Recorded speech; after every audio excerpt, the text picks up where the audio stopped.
President Obama has cautioned Americans about one aspect of racial profiling, how we view the broader Muslim community, and our fears about radical Islamic terrorism. Most Americans would like to agree with the president, even as we found they'll acknowledge it can be a challenge.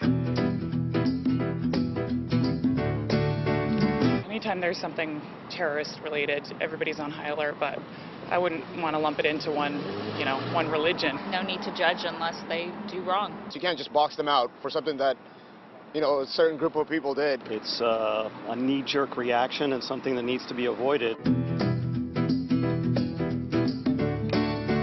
lot of my friends are Muslim, and I don't think twice about it. I'm a realist, and I think people just look at other people differently. I treat everyone the same, I hope for the best and pray for our country. Don't they have like that statistic where you're more likely to be shot by a white person on American soil, or like a school or something? There's no reason to blame all Muslims for a few extremists. Never should we consider ourselves a nation as one for liberty when we would assume to take the liberty of other people.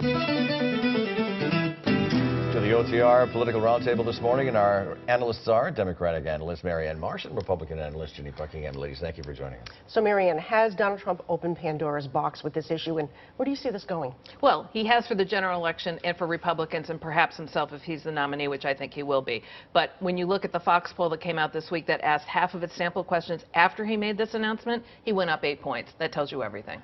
What does it tell you? Do you think he will continue to go up as a result of this issue, Ginny? He has a ceiling at some point. What he said was deplorable, but I would point out that this did not happen after 9/11. Why? Because President Bush was on the offensive, going after terrorists in their homeland, and people felt safer. And there's a reason people are uneasy. It's because there's no effective strategy. Radical Islam, Ginny, that's a phrase that no one should be afraid to use anymore, or is it still going too far to use that phrase?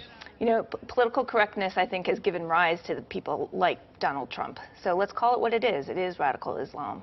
Marianne? Why indict an entire religion and everybody who participates in it? We didn't do it on many other occasions, number one. And number two, when you look at this, why fulfill exactly their recruiting mechanism? They have this apocalyptic, the West versus us, they're against us, our religion. That's how they recruit everybody. Why would we play into that? That's just stupid. I spoke with a counter-terrorism expert this past week, and he said that he's also a very strong Second Amendment supporter. And he claims that no-fly and terrorist lists are often outdated and inaccurate and have nothing, and do really nothing to stop the most dangerous among us. Is he right about that, Ginny?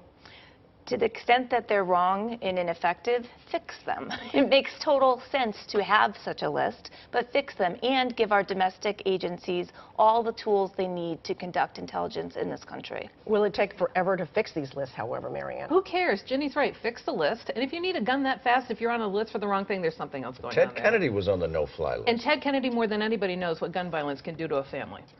Let's talk about Hillary Clinton. It looks like, well, let me ask you this question, Marianne and Ginny. Is she in trouble in New Hampshire? There's a new poll this week that shows she's running 10 points behind Bernie Sanders.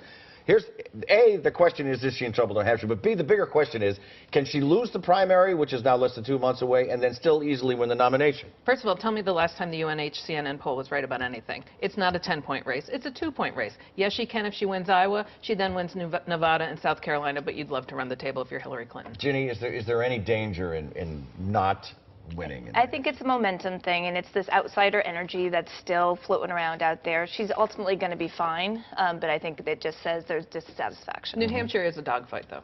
Let's move the conversation to Jeb Bush. He's campaigning in New Hampshire this past week, insisting that Republicans will not nominate Donald Trump, that the party would never let that happen because he suggests that Hillary Clinton would win the election. Is he right about that, Ginny? And is 2 months still a long way off? It really is. He's absolutely right. Donald Trump is not going to be the Republican nominee. The worry is that he will become an independent candidate, and then it's Hillary Clinton's presidency. Mary, I've heard that for 6 months now. Donald Trump is not going to be the Republican nominee. Meanwhile, his numbers seem to say something else. If the name next to all the poll numbers we're looking at were Jeb Bush, you would say this race is over. It almost is. Trump will be in the general election one way or the other, period, end of sentence. And by the way, if it's Clinton-Trump, a lot tougher fight than you think. But was Newt Gingrich the nominee? No, he was in this similar position. Different year.